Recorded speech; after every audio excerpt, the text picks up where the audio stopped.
siya. Ay, sorry.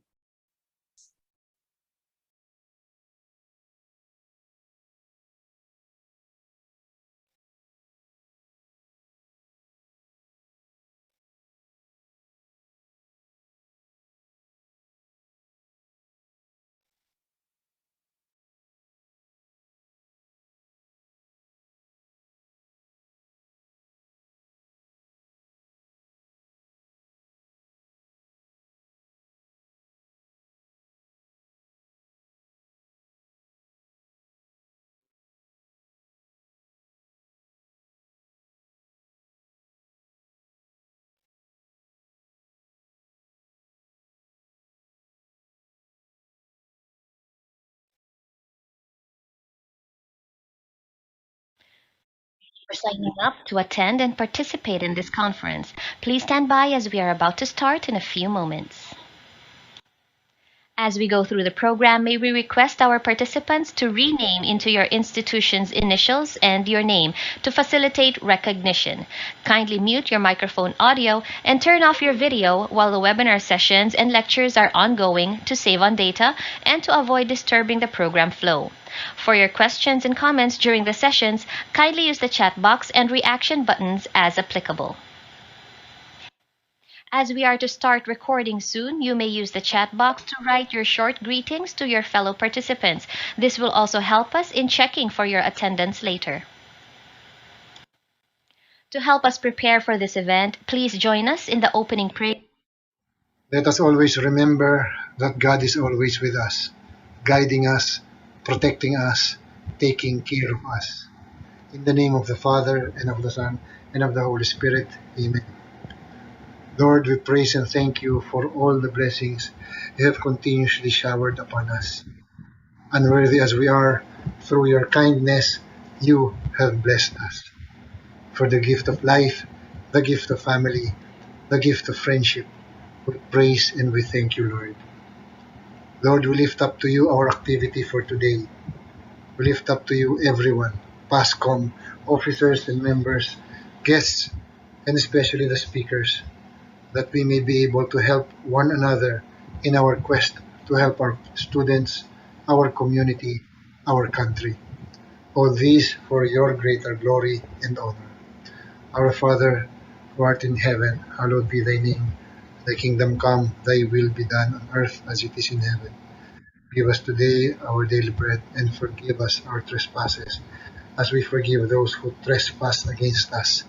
And lead us not into temptation, but deliver us from evil. In the name of the Father, and of the Son, and of the Holy Spirit. Amen.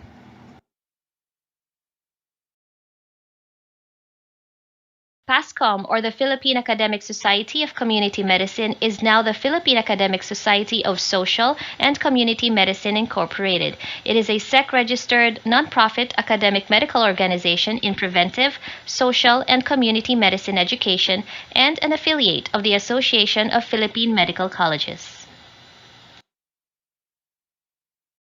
Pascom aims to be the premier organization in preventive, social, and community medicine education, facilitating advancement of the optimal health of the nation, advocating accessible holistic care and equitable delivery of services, promoting relevant research, and professional development.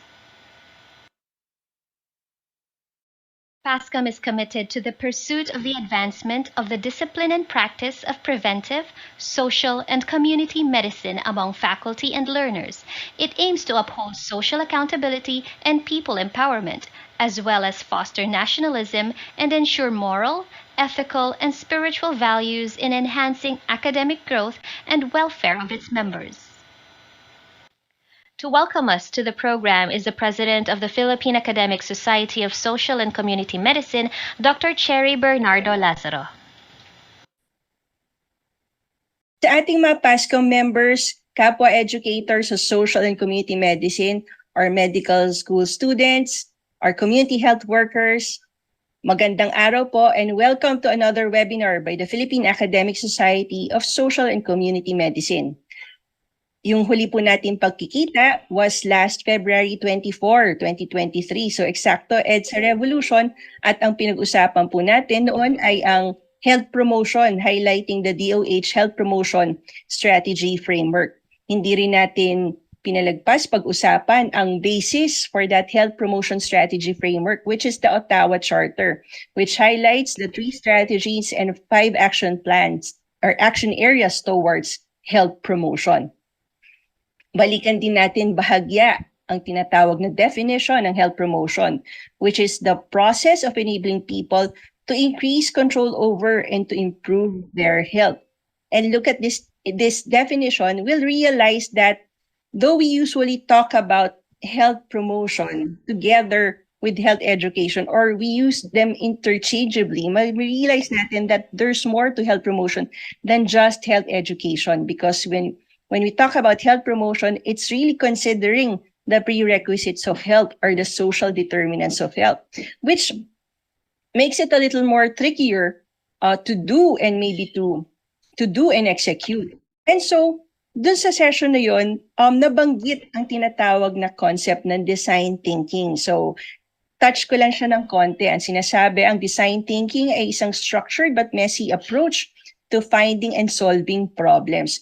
Marami kayong makikitang resources online. The ones I had or undergo workshop with was one in Habi, and I think they adapted the one with IDEO. And in IDEO, they simplify design thinking into 3 key ideas, which are empathy for people, collaborative ideas, and rapid prototyping, and 4 phases, which are hear and observe, add and brainstorm ideas, build prototypes, and improve through assessment.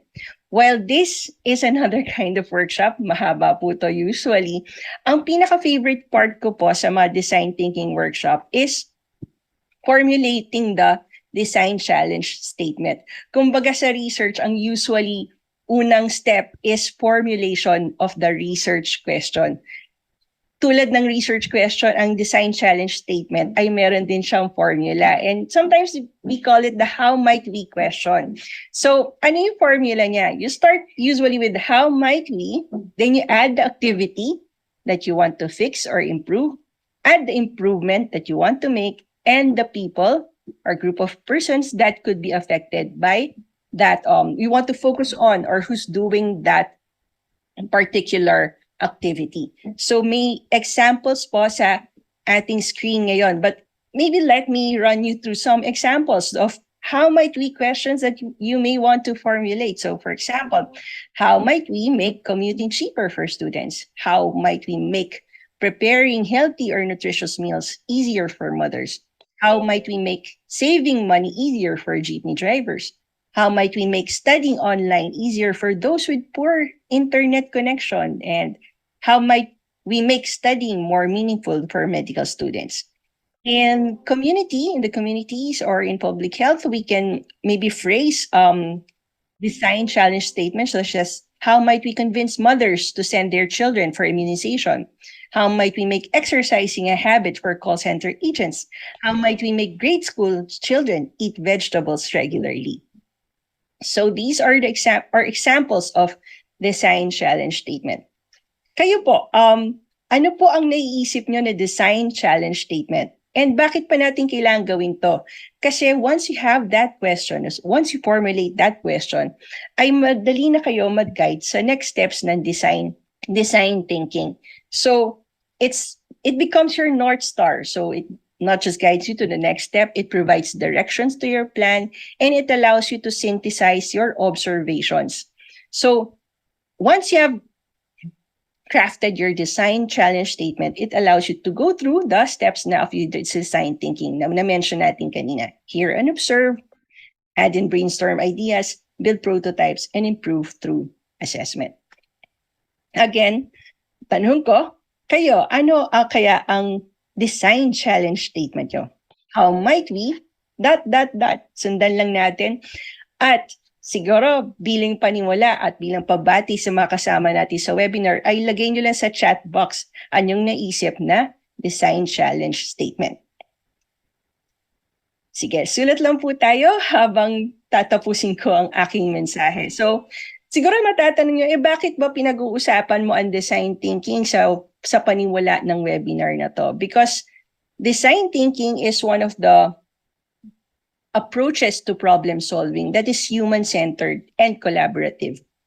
These are two important points, especially when we're working with communities. Kasi madalas ang solusyon na naiisip natin sa komunidad ay binibigay lang sa kanila. But when you go through design thinking, you have to be human-centered and you have to be collaborative. And human-centered, and also when it comes to innovations, community medicine research ay tali sa design thinking. So, kaya po sinimulan ko ang message with this short input or few inputs on design thinking. So, and after all, diba, hindi lang siya ginagamit when it comes to human-centered designs, innovations, pwede rin po siya when it comes to research. And we know that research is one or part of the vision of the Philippine Academic Society of Social and Community Medicine. Once again, welcome to this webinar, and allow me to thank our Vice President and Head for CPD, Dr. Rico Opinatan, for spearheading this activity. Of course, I would also like to thank Dr. Lopa Mitina for co-moderating the event, and our speaker, Dr. Mark Reynosa, who you will meet later in this activity. So once again, good afternoon sa inyo lahat, at sana po ay marami tayo matutunan sa araw na ito. Muli, ito po si Dr. Cherry Bernardo Lazaro, ang inyong Pascom President, nagsasabing magandang araw po at maligayang Pasko.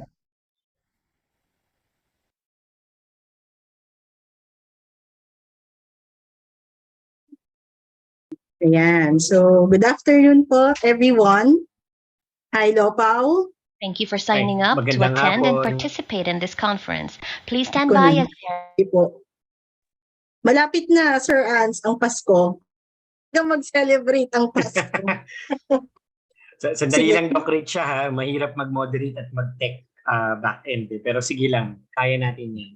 Okay, sige. So, habang hinihintay natin yung slides ni Lopao, babati muna po kami ng welcome sa inyong lahat. Magandang hapon Yeah, po. welcome. Good afternoon, and thank you for joining us this afternoon. Ayan, meron kaming bagong offering. And tutuwa po kami na madaming na-interest dito sa ating this afternoon. Oo So nga, bago tayo magpatuloy, Sige, go, Doc magpapakilala muna kami ulit. Although siguro nagsasawa na po kayo sa amin. We are your moderators for this afternoon. So ako po ulit si Richa, Lorica Opinatan, and I'm your Pascom Vice President. Ikaw naman, Lopao. Ako naman po ang kasama ni Doc Rich ngayong hapon. Dr. Lopao Medina po, ang inyong Pascom Public Relations Officer at co-moderator for this afternoon. Masaya po kami na nandito kayo at kasama namin ngayong hapon. Ayan. Okay, so wag na natin Yes. patagalin, ano? Yes, Doc Richa. We will soon introduce to you our speaker for this afternoon. But before that, syempre, we would like first to tell you about of our session para dito sa webinar na ito. So simply, in community medicine, we do a lot of qualitative researches, no? Although these qualitative researches very challenging for us kasi hindi naman ito yung naka-mainstream doon ng mga napag-aaralan sa medical school. And so yun po yung natin para dito sa pagbuo ng webinar na ito ngayong hapon. And sa atin mga nagtuturo, no, faculty members of the College of Medicine, gusto rin po natin sana na makaambag tayo, 'di ba, dun sa mga pagpa-publish at hindi lang tayo-tayo lang yung nakakaalam ng ating mga experiences sa community. So, gusto rin natin na matutunan, makakuha ng mga tips on how we can publish our work. So, ito po yung objectives natin for this afternoon. Sige, Lopao. Sige, so gaya ng nabanggit ni Doc Richa kanina, no, our first objective is to discuss qualitative research, design, and implementation research in the context of academic community medicine and practice.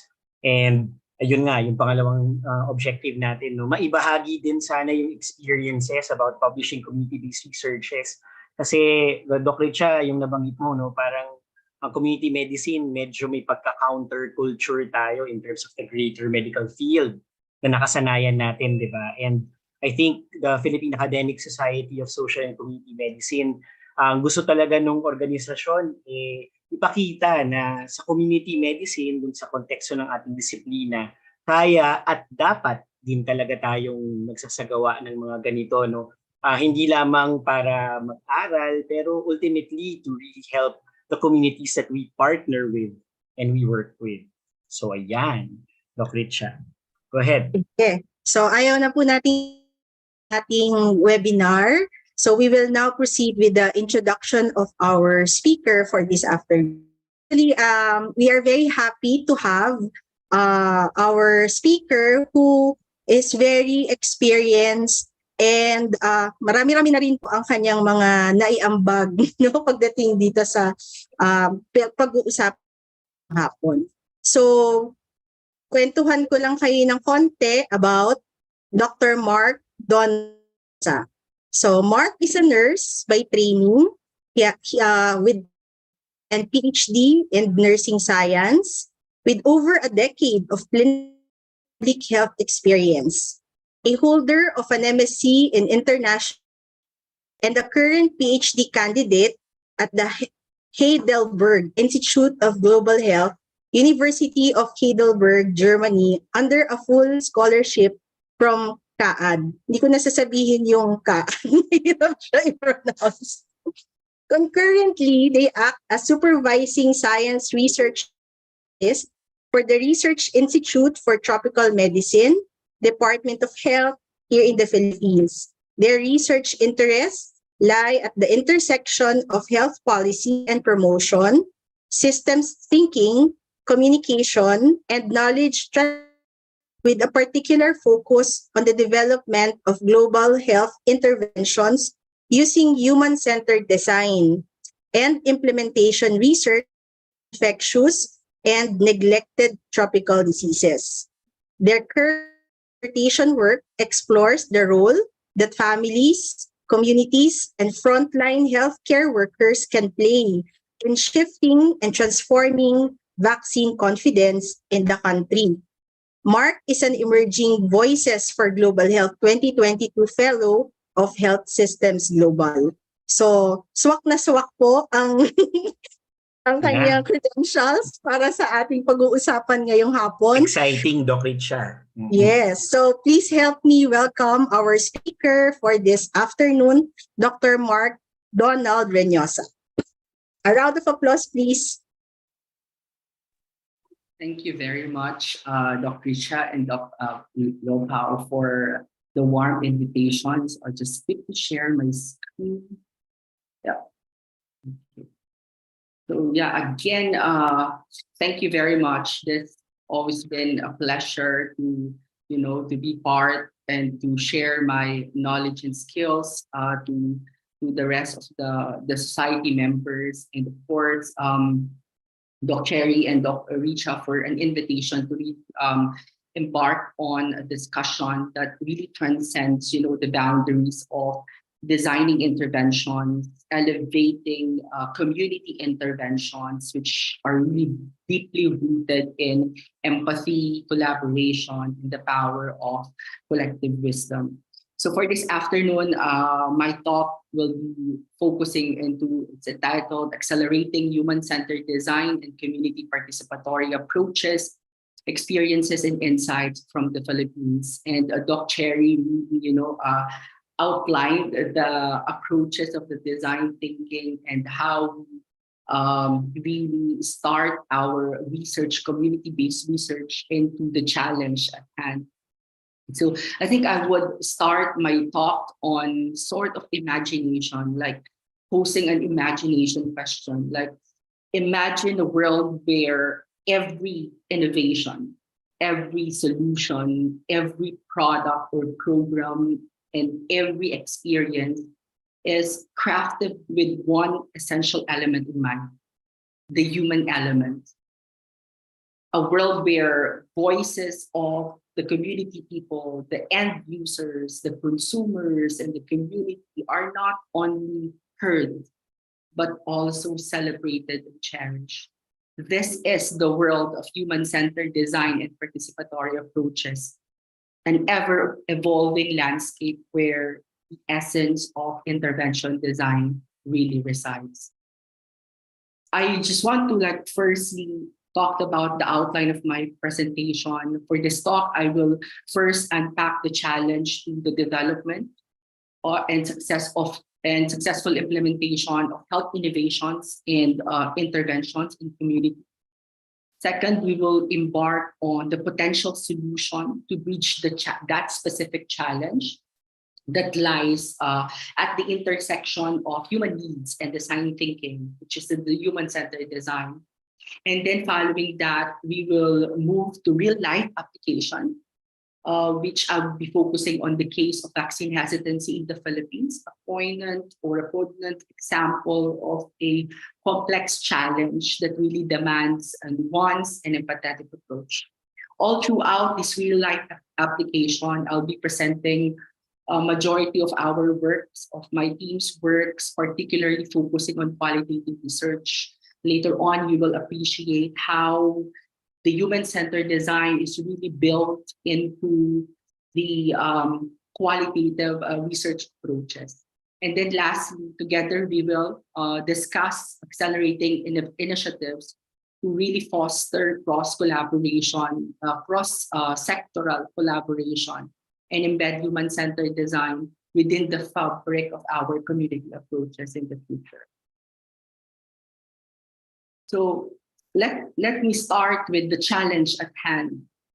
For most or majority of us who are really into community medicine, or working with communities, who are working as doctors to the barrio, who are working as healthcare providers in the far-flung communities of the Philippines, developing and rolling out intervention has really been a challenge. I myself been a nurse, and I am a nurse by training, and I was being exposed with different programs that needs to be rolled out in the community. And I have this deep experiences of really para bang eto na naman, meron na namang ibibigay na programa. Sobrang pagod na pagod ka kami dito.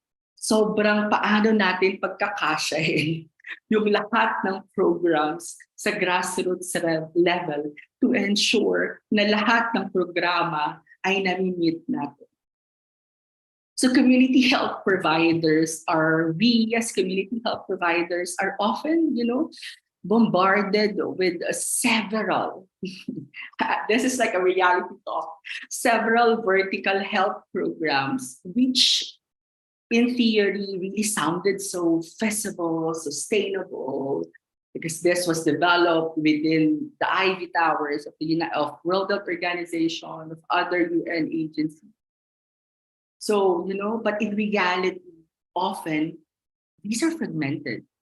We have experienced fragmentation along the way. And sometimes these vertical programs are, implemented separately from the broader Philippine healthcare system. The first challenge is that there is really an overabundance of top-down health approaches. These approaches often involve decisions made at higher levels of authority without sufficient input from the communities affected by the intervention. So these interventions may overlook the unique local contexts that really influence the effectiveness of the intervention, failing to consider cultural, social, and economic factors can lead to implementation of strategies that are inappropriate and ineffective in a specific setting. Second challenge is that rolling out interventions in low-income settings can be particularly challenging. As innovators, or as interventions, innovations, or programs heavily relies on dedicated funding and resources, which may be limited and unsustainable in the long run, this can really lead to challenges in scaling up. That's the reason why if we evaluate some programs, makikita natin na, itong isang programa na to, may truncation or may truncated yung application. So ibig sabihin may mga shortcuts at hindi nasusunod yung mga algorithms ng programa or ng polisiya. And at the same time, we really nagkakaroon tayo ng challenge on maintaining quality of care. At the same time, yung pinaka main challenge is yung ensuring that there is really a long-term sustainability. Gagawa tayo ng programa, pag in-implement natin siya, after, like tayo, researchers, majority, like, okay, ito lang yung budget natin, nag-roll out tayo, pagkatapos, tapos na. Kasi wala ng budget, hindi kaya i-sustain ng community people. And that's the reason why meron tayong, di ba, phenomenon of pilotism, or yung pilot test na tinatawag na sobrang daming pilot studies, pilot testing, pilot development. However, kasi naka-angkla siya sa funding agency. Ngayon, pagkatapos na yung funding, hindi na kayang i-sustain because, again, we did not consider the limited settings, yung low-income settings ng community. The third challenge, overarching challenge, is that some settings faces political instability, conflicts, and humanitarian crisis, which really could affect heavily our implementation of the intervention. So these challenging environments can really, disrupt our healthcare services, infrastructures, and supply chains, making it really extremely difficult to roll out or sustain health interventions. And I wanted you to draw your attention to one critical program that I have been working or I have been evaluating for the past years, which really heightened my passion for creating interventions which are really deeply rooted with the end users or the community. Majority of us new integrated management of childhood illness. This is a beautiful, powerful program, which we in the Philippines we are the first in the Western Pacific region in the world, WHO, to really implement the program since 1996. However, there has not parang walang studies before na nag-check on, are we really implementing not just a Philippine setting but globally. So during my master's in University of Heidelberg, I really focused my work on IMCI. So we started, my professors and I really started to look into the review of the literature, which was our paper was published in Global Health Action. We looked into the key challenges of healthcare workers in implementing the IMCI program. So this is like the global scale, the global study. So our review really showed that although the IMCI is being implemented, it is not in its optimal state.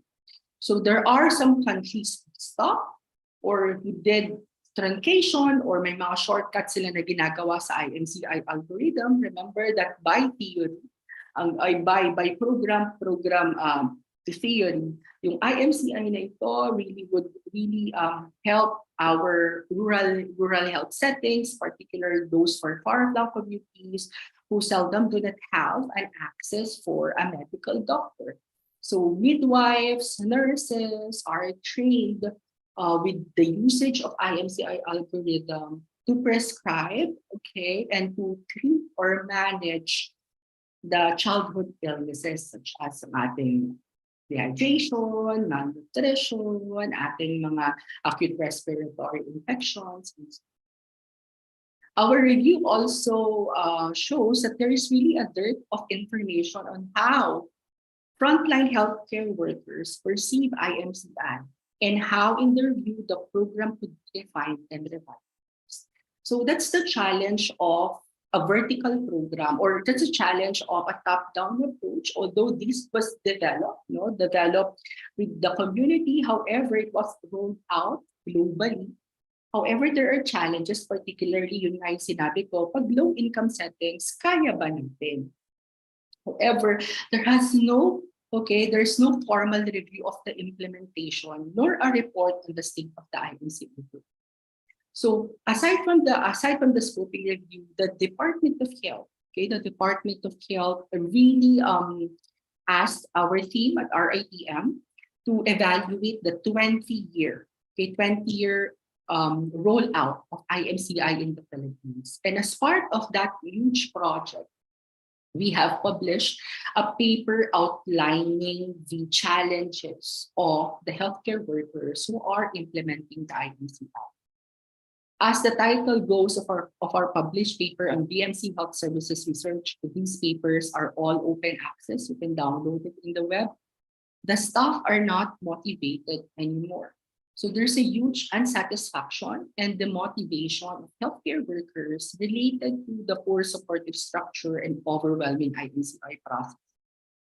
Majority of our participants really describe their disappointments because they mention ang dami namin ginagawa, ang daming pasyente, yung IMCI algorithm sobrang haba niya.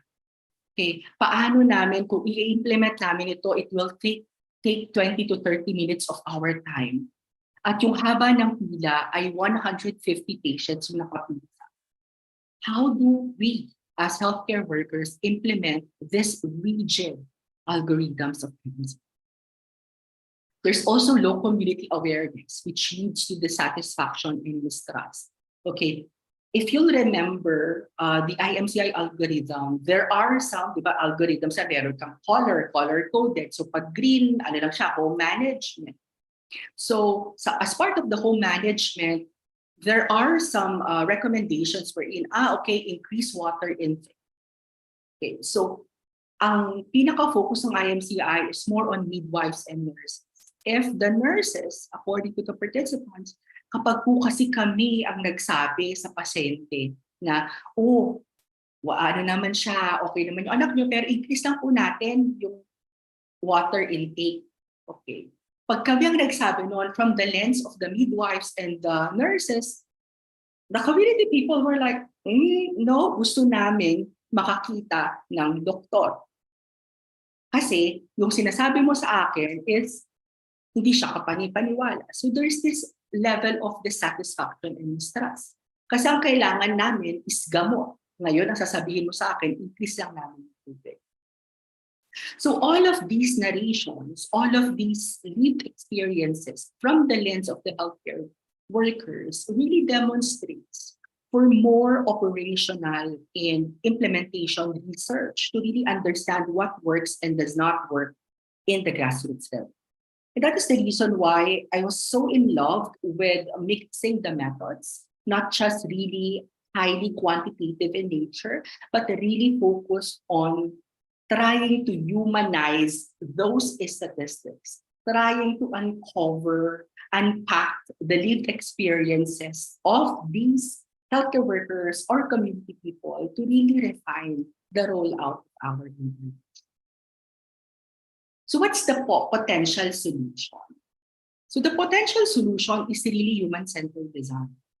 So human-centered design has really transformed the interventions or how we develop interventions in global health for problems taking to heart the perspective and needs of the community. It really is anchored towards exploratory design, which is heavily qualitative in nature. So we try to discover, we try to understand with the people, with the insights with the people. We co-design interventions with them. We co-develop interventions with them. We put at the center their needs, their wants with these interventions. We create the interventions and we do prototyping with them. And then we rolled it out for implementation and testing to ensure that these interventions are really efficacious or effective in the community. So in theory, by involving end users and stakeholders throughout the intervention process, or intervention design process. Innovators or us, implementers, innovators, or program developers can really co-create interventions that are more effective, engaging, and sustainable.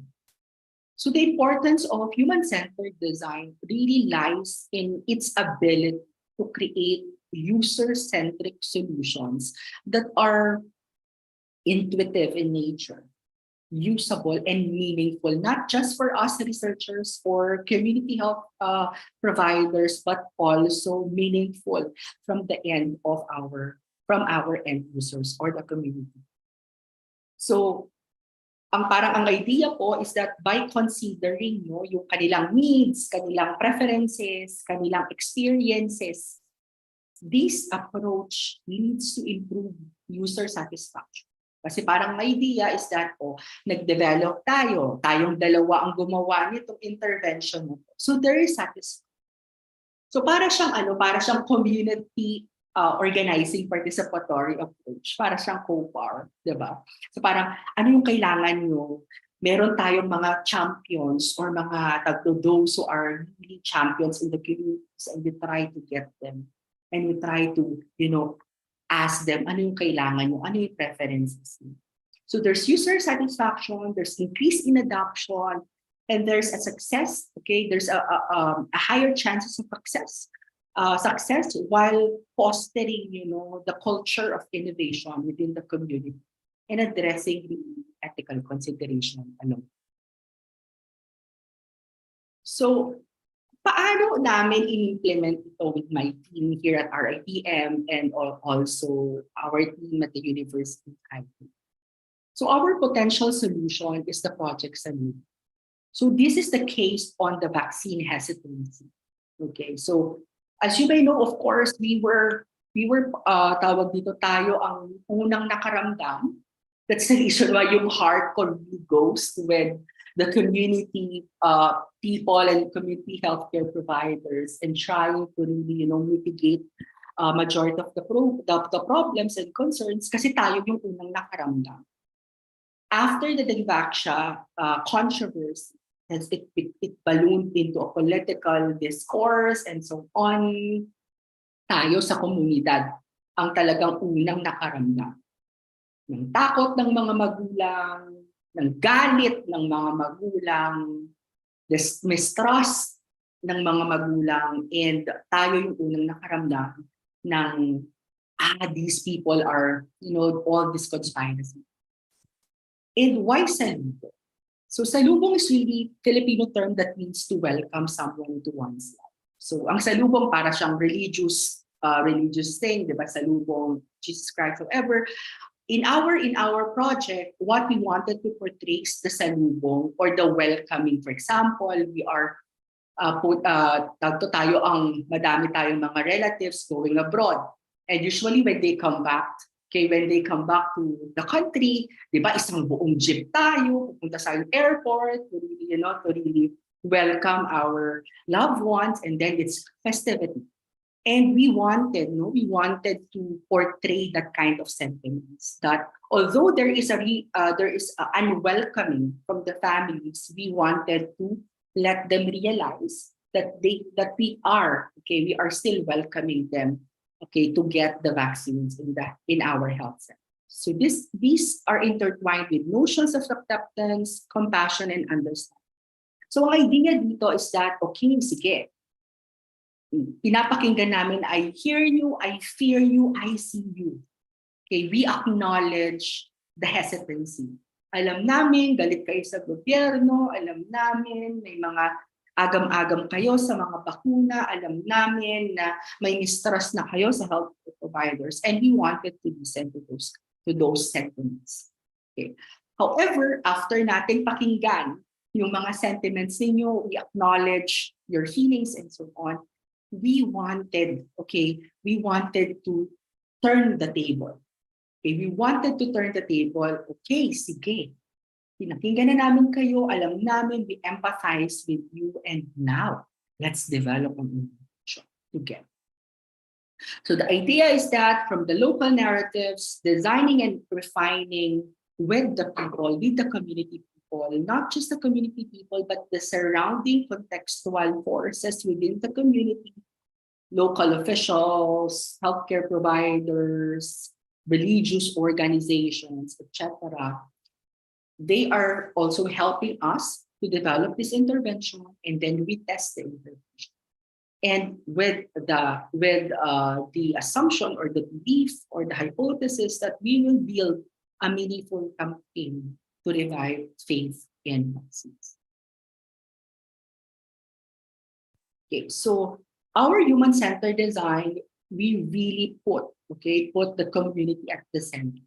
So we've developed, this was published, our study protocol was published in 2021 in the NJ Open, it's free access. So, but the thing is, we really outlined the 4 processes, the emphasize, design and ideate, the prototyping, the testing, which really outlines the entire human-centered design.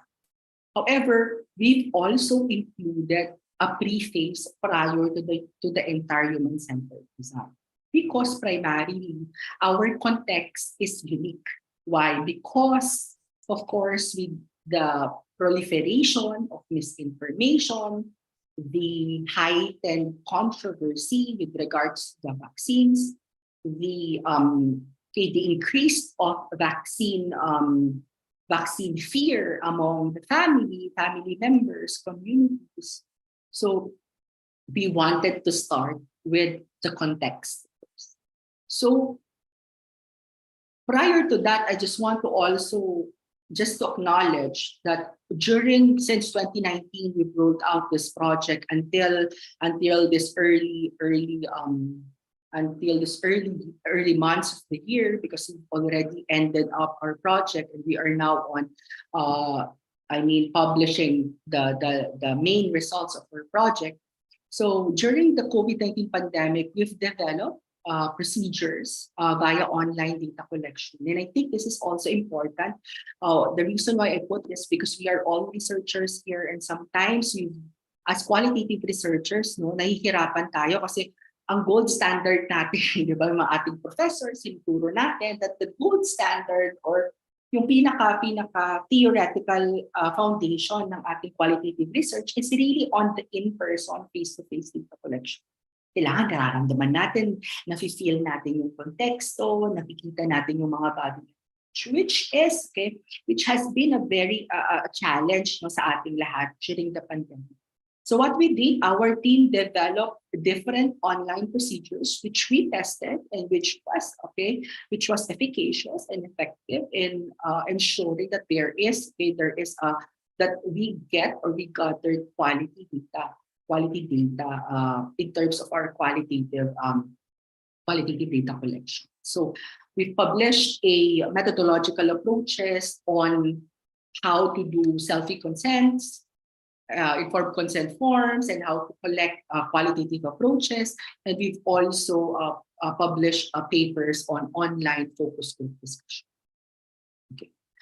So we've started our project on trying to understand first yung gusto namin malaman kung ano yung konteksto, ano yung challenges ng ating public health program with regards to the childhood vaccination.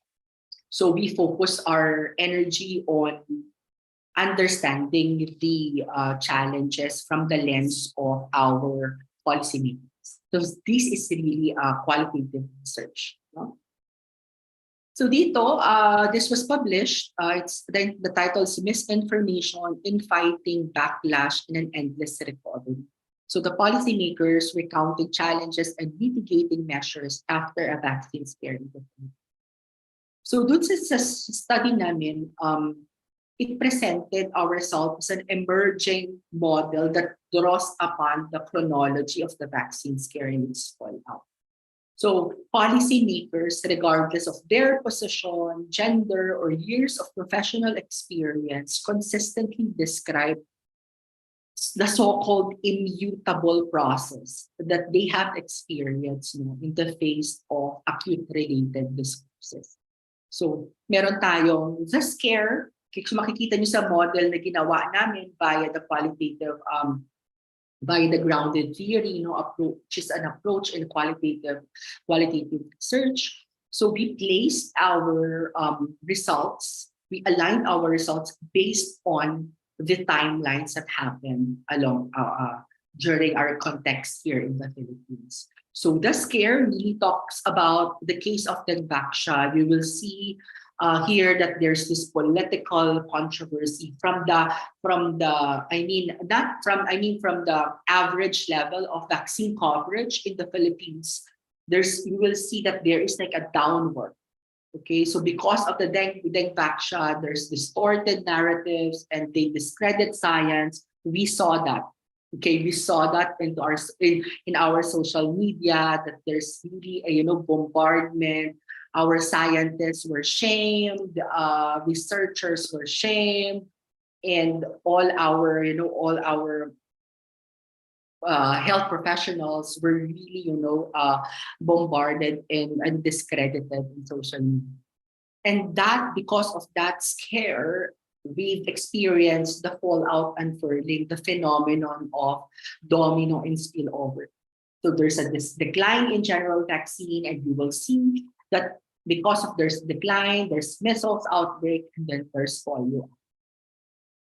And while we are trying our best, the DOH and other community healthcare providers tried their best to really speed up the acceleration of the immunization program. Nagkaroon tayo ng COVID-19 pandemic, and that deepens the vaccine fallouts. So participants really said na hindi sila makapunta because we really changed. We changed. Meron tayong sequence na, meron tayong appointment, meron na tayong schedule sa health center. Okay, so there's really a decrease in vaccination. The model also reflects, makikita nyo yung ating colored shapes dito, yung sa middle, which consists of concepts that really contribute to policy making. I remember my professors at MAPS in UP Manila saying that, di ba, sa policy making, nakita natin na merong external at may internal of perspectives. Yung internal perspectives, ito yung paano or how policymakers really internalize what is happening. Ito yung internal motivations nila. Okay, external observation really talks about how policymakers perceive the situation. Okay, so these are presented in a so-called inextricably intertwined concepts which really directly inform actions taken. Bakit kailangan i-emphasize yung internal and external? Kasi nakikita natin dito yung dynamics ng decision making. Hindi kasi para bang sabihin na okay, etong gusto kong gawin. Kaso we have contextual forces. Ano ba dapat ang gawin? Ito yung best interest of the people. So how do you reposition your interests? And that really feeds into the actions. I think the main key takeaway of this contextual paper is really outlining the challenges of the policymakers. Kasi usually, makikita natin, we usually, like social media, really bashed people na bakit ganito, bakit ganyan, hindi ba sila nag-isip, hindi ba sila. But there are several dynamics that's happening into the policymaking paper, and that is what we've learned from the entire contextual pre-phase of our units. And then after that, we now focus on to the community. Ano yung experience? Ano yung mga experiensya ng ating mga community? At the same time, yung mga healthcare workers, community leaders, yung ating mga traditional leaders, traditional healers, yung ating barangay captain, yung ating barangay counselor on health. Okay, ano yung ginagawa nila to really combat the vaccine hesitancy? So dito makikita natin that one of the major paper that we've published, which was published in BMJ Global Health, we really underscored that the vaccine hesitant mothers or caregivers are scared. They're powerless. And they often are insulted in the health centers and health hospitals or clinics, and they felt embarrassed. So you will see in this model that we've developed, again via qualitative research, we've underscored that those, because this paper really focused on vaccine hesitant mothers or caregivers. Ibig sabihin, sila yung mga nagre-refuse, sila yung mga nagkakaroon ng delay sa pagkuha ng childhood immunization. Okay. So hinanap namin sila, kinausap namin sila, and we try to understand. Siguro ang ipo-point ko lang dito is that oftentimes our country, siguro hindi lang Pilipinas, but the rest of other countries are built into a blaming culture. Okay, so we try to blame people. Siguro we have that, it's a human nature. And a negative human nature, no? And healthcare providers for us as well, sometimes when we're like super stressed out because of all these program dynamics in health centers, oftentimes, no, when mothers who have delays with their treatments, without delays with their, or hindi sila sustain or bumabalik sa health center, we often are mad. Okay, and also in vaccine hesitant, isipin natin na parang, ano ba yan? Ito na nga, libre na nga, effective na nga. Okay, may mga side effects, pero kaya naman siyang i-manage. Parte siya ng bakuna. Pero ayaw nilang tanggapin. So we terrorize them as like, hindi nila mahal yung kanilang mga anak. But in the way that when we try to talk to them, we try to empathize with them, is that this is the best information they have. And this is, they believe that ito yung definition namin ng good mothers. Ito yung definition namin dahil takot kami sa naririnig namin. Okay? Takot kami sa bakuna at ito yung alam namin na makakabuti sa amin. That's their definition of good mother. Okay. So we outlined here the different barriers of how or why these vaccine hesitant caregivers do not go to the health centers. There are natural calamities. There are fear of COVID.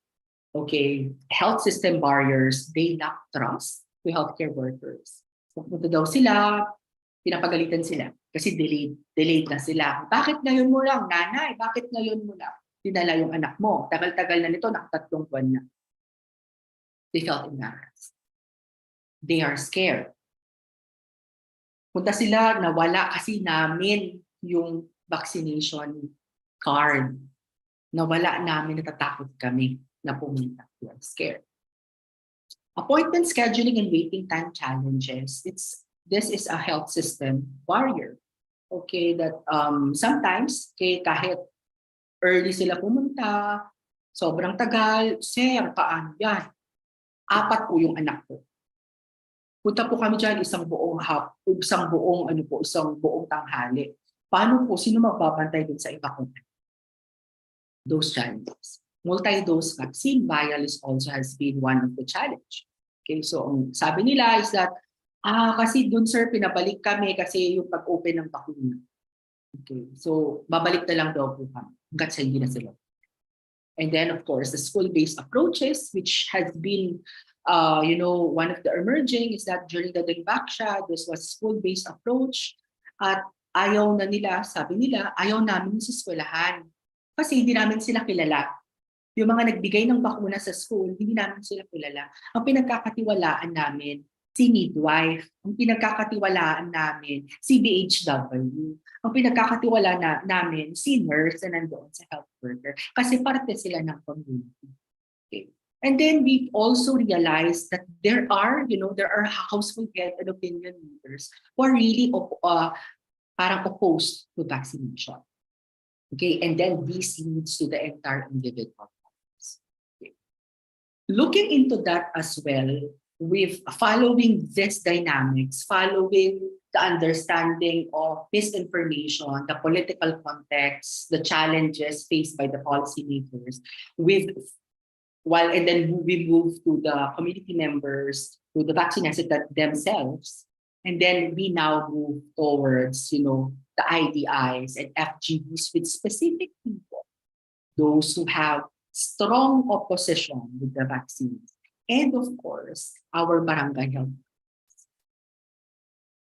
So here you will see, okay, this is highly qualitative research, and that I wanted to really emphasize. The main key takeaway is that qualitative research is highly publishable. Gone are the days wherein, dapat pag-research, dapat quantitative. Okay, no. Gone are the days wherein the entire landscape of research is now shifting. Even, I think the World Health Organization launched behavioral science, okay, at the core of the different health programs and policies. So qualitative research is really important in terms of, understanding community medicine research. Okay.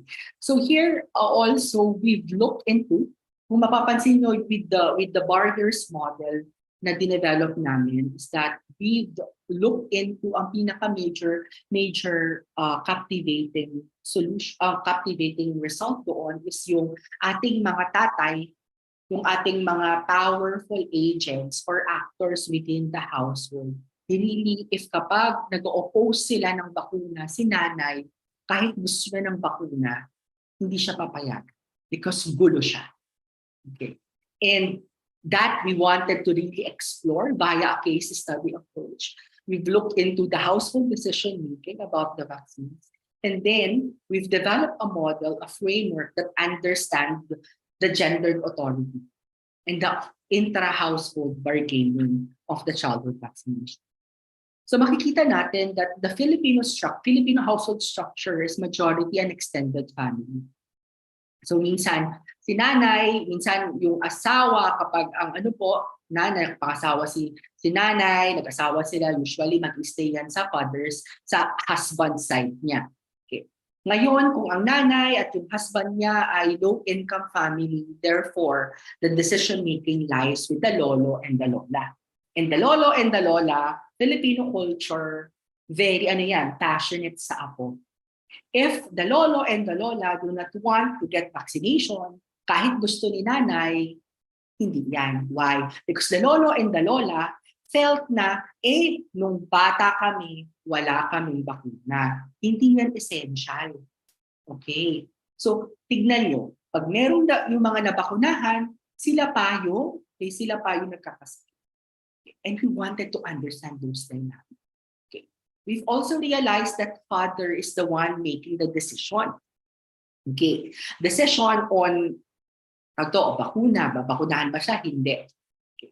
So there are some vaccine-hesitant mothers who really takot kasi nga baka kasi hiwalayan ako ng asawa.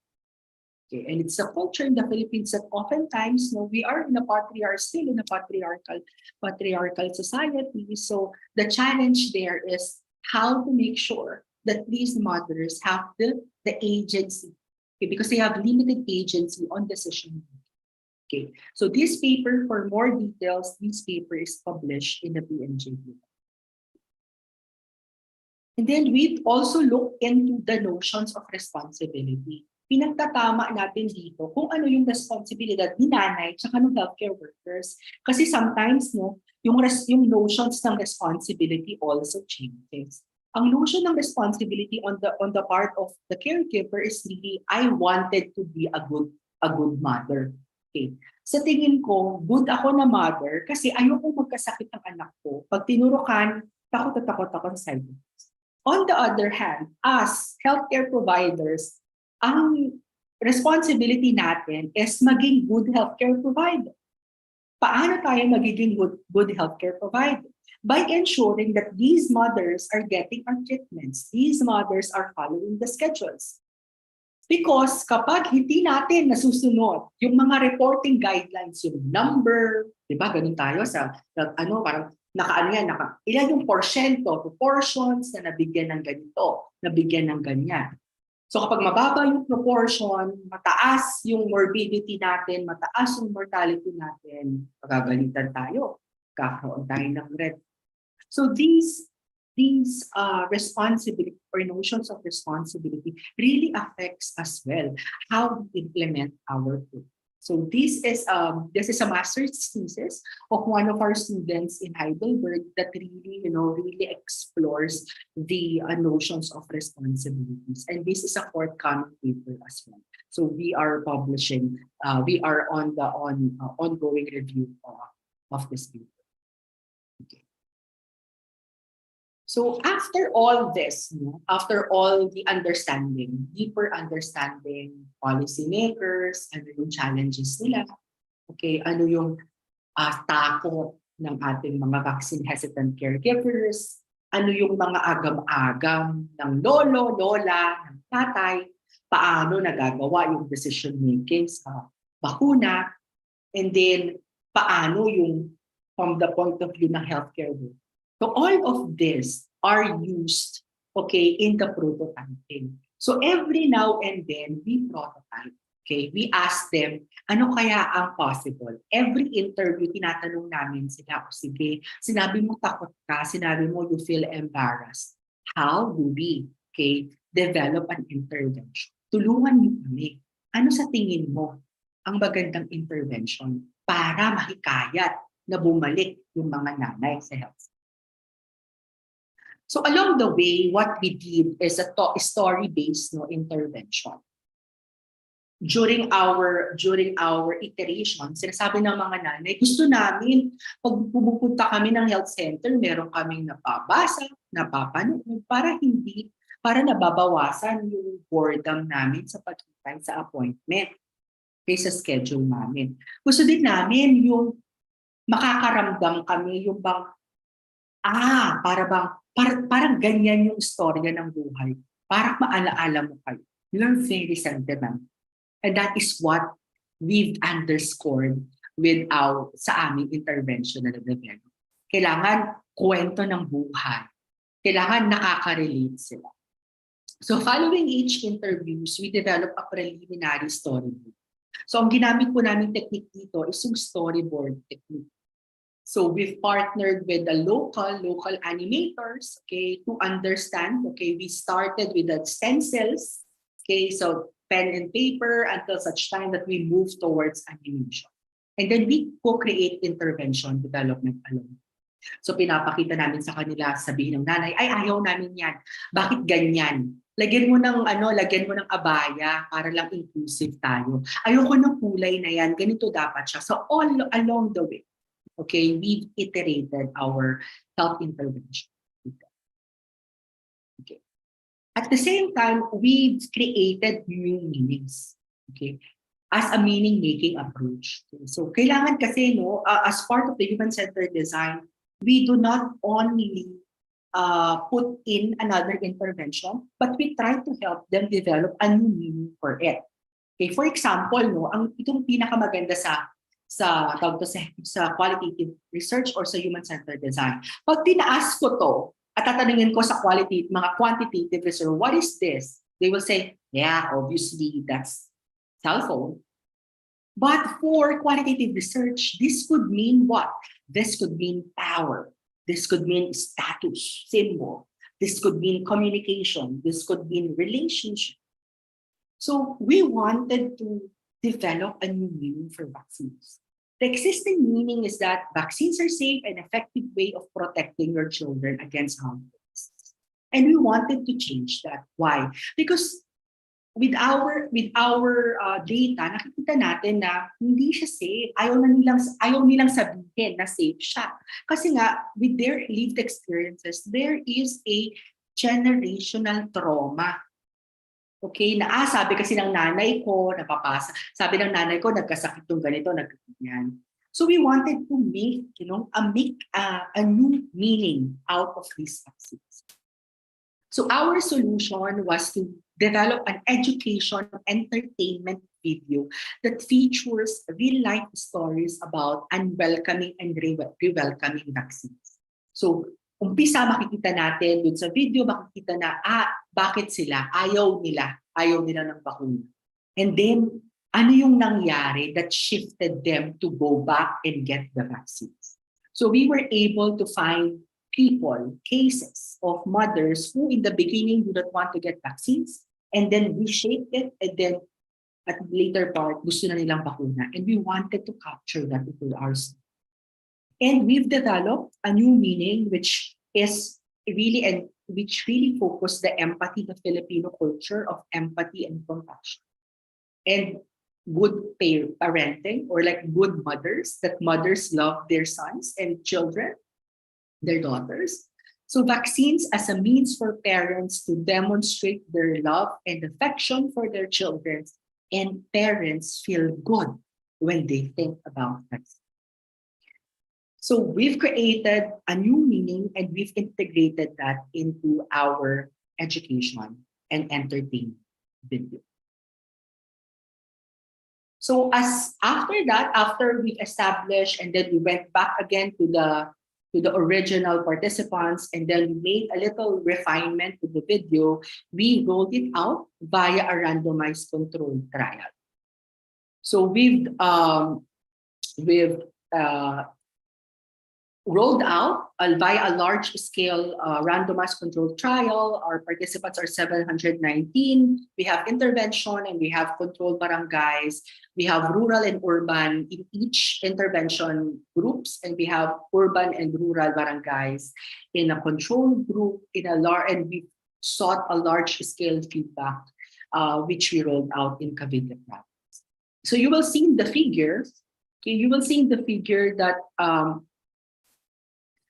the figures 1 and 2 really depicts, the positive upward trend in the mean improvement of the vaccine hesitancy scales after the intervention, after the exposure to the intervention video versus the control video. The control video is a standard health promotion education video by the Health Promotion Bureau of the Department of Health, which really talks about entirely different phenomena, which is talks more on the COVID-19, how to really prevent COVID-19.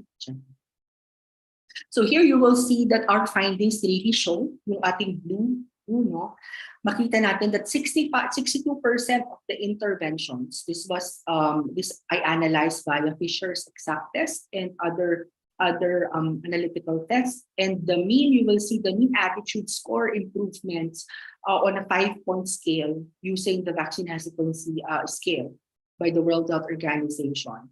When limiting assessment to those whose scores improve after watching really is an increase. So I think the main findings here is that our Salubong video really increases vaccine confidence. Okay, even those who did not trust the healthcare workers.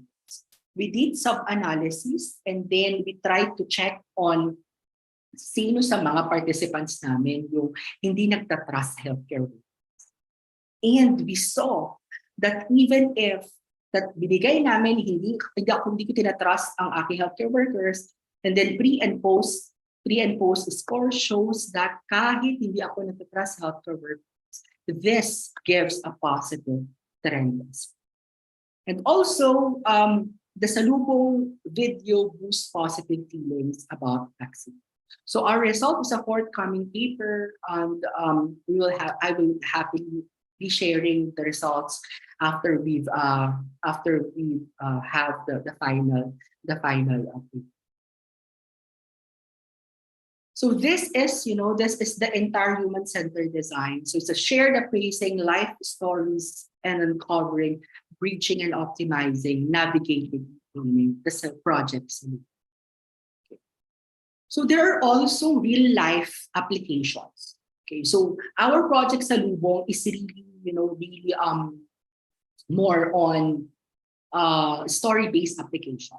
But there are several ways on how to develop interventions with the people. One example is that cardboard mock-ups. So some of my colleagues in Heidelberg really also uses this one, especially for the ating mga community researchers who are really into digital solutions. This is a very unique approach. So like for example, para kung ang gagawin niyo is really focus on interventions drawn sa ating mobile devices. So it's an excellent mechanism to really prototype an intervention. So some of my colleagues who have worked in Uganda, okay, really incorporated that one. And I was part of the Madagascar project. So what we did there is we've developed a health financing platform for those pregnant women, okay, who parang gusto namin silang mag-ipon kasama namin. Okay, so we've developed this health financing application na minimally nag-iipon sila para kapag manganganak na sila, meron silang something that they could, that would help them, okay, raise up the child. Okay, so parang ganun yung idea with the mHealth platform that we are implementing in Madagascar. So the thing there is that it allows the researcher to see the engagement from the users and perspectives. Users' perspectives naman. Also, journaling is also one of the spaces that we could use, as not just on the health center design, but also as part of our qualitative research technique.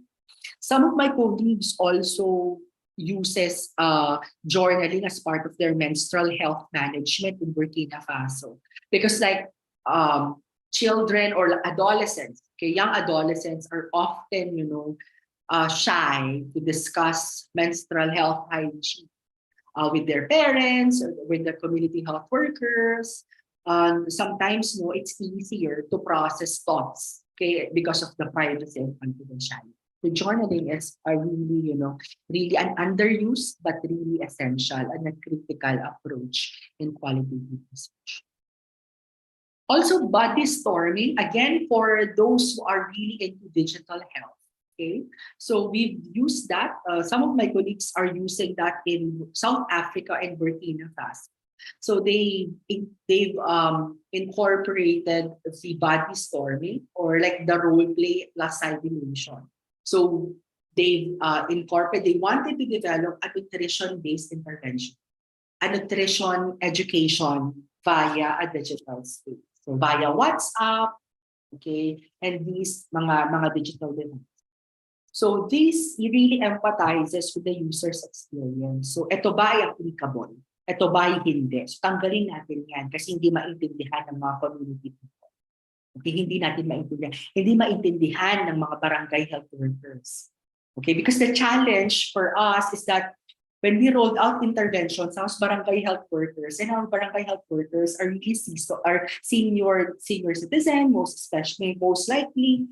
So sometimes mayroon talagang technophobia, so baka hindi nila takot sila, diba? So we try to do role playing and simulation to really understand ano yung mga kailangang essential features na dapat gawin. Okay, and also we have incorporated Kano analysis, which really it's a really quantitative analysis that really looks into customer satisfaction as well. So we've incorporated that into our project solution, and the paper is forthcoming. So also, this is also what makes me excited about. We are rolling a new project that looks into Playmobil. So it's like more on drawing insights to the group. So like, for example, if your participants are children, adolescents, if you wanted to, track their challenges on paano ba kami pupunta, ano yung mga challenges going to the health centers. This is also one way of dealing with, persons who are really not sharing much. Kasi di ba, pag in-depth interview, focus group discussion, siguro our experts here, our researchers here would definitely echo with my sentiments na Filipinos we have high social desirability bias. So minsan tayo mga Pilipino, hindi natin kayang magsabi ng negative. Ano yung maririnig natin pag sabi, ano pong masasabi niyo sa programa? Pilipino, typical, sasabihin lang nila, okay naman po, maganda naman po. Those are comments that we don't want as part of the human-centered design. Kasi hindi siya makakatulong on the refinement ng ating intervention. So we make use of the elements of playfulness, okay, and other insights from the other approaches. And also, this one, the Lego series, siguro sabihin ninyo, sir, ano naman yan, Mark, hirap implement yun, wala kaming Lego. So what my teams what my colleagues did in Malawi is they used, the community, yung available na community mga figures or mga community resources that you can use. Okay, just to really re-explore the sense of the environment that they have experienced. So see here, dito sa example ng picture na to, makikita natin yung red. Ito yung mga challenges nila on getting the pre-exposure prophylaxis for HIV. Ito yung mga bottlenecks. And as community healthcare providers and researchers, innovators, we wanted to make sure that those threats or those challenges are reduced para yung ating community people goes back and takes in our input. And also, ito yung sinasabi ko sa inyo, pwede kayong gumawa ng iba, other innovative approaches, like this one in Tanzania. They are trying because wala silang Lego. So what they did was to have like a cutouts, and they gave participants, okay, they focused on my supervisor. This is her passion project about like the survivors of gender-based violence.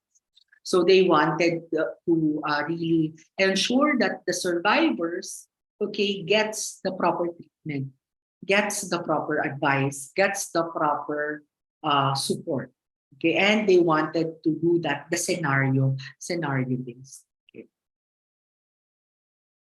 So I think what are the key learnings, and I think I would want to end here because I wanted to get more questions, and then we could post more discussions, no? I think my key learnings over the years is that, siguro this was also emphasized by Doc Cherry, that human-centered design and participatory approaches can be really messy. And that's the reason why majority of the researchers are really, scared. I myself was also scared when we rolled out our project sa Lubo, because sometimes some techniques are tough enough because it needs a skill set, it needs technical challenges. And the beauty of global health is that there's a collaborative process. And that's the reason why we need to collaborate to more people. And gone are the days wherein parang kapag nag-publish ka at you're a sole author, this gives you more value and more prestige. But nowadays, these are frowned upon. It needs to be collaborative in as much as possible. And we have several people who are willing to help and support our works along the way. And the second takeaway is that human-centered design and participatory approaches really work because it puts community people at the center.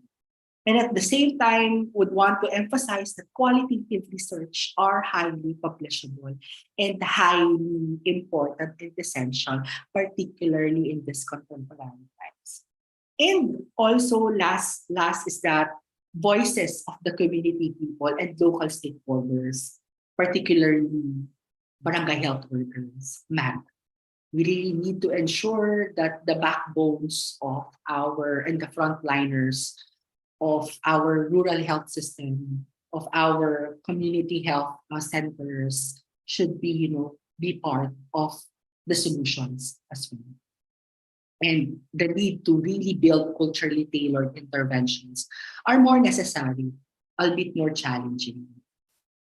And I think that ends my my presentation. I just want to plug in if there's further questions, but we will be opening our discussion, clarifications, or future collaborations, just sending out my email address. Thank you. Yay! Thank you so. Ang dami kong na-discover Hindi kami nagkamali. Kay Mark. Oo. Sige. Salamat, Sir Mark. Sobrang dami naming mga chat ni Doc Richa dun sa kabila. Anyways. Secret yun, secret. Secret ba yun? Secret? Nakakainis. Di kami pwede magtanong. Moderator kami. Kaya dapat magtanong sila, Richa. Kailangan. Oo. So we really encourage Yeah. po, kung nahiya po kayong mag-face reveal, Pwede naman tayong pwede i-direct po kayong message. mag-chat. O, pwede rin Yes. kayong mag-direct message. Sige. Pero since bubukas na natin yung open forum, I think meron Yep. kanina na naka-post na sa chat.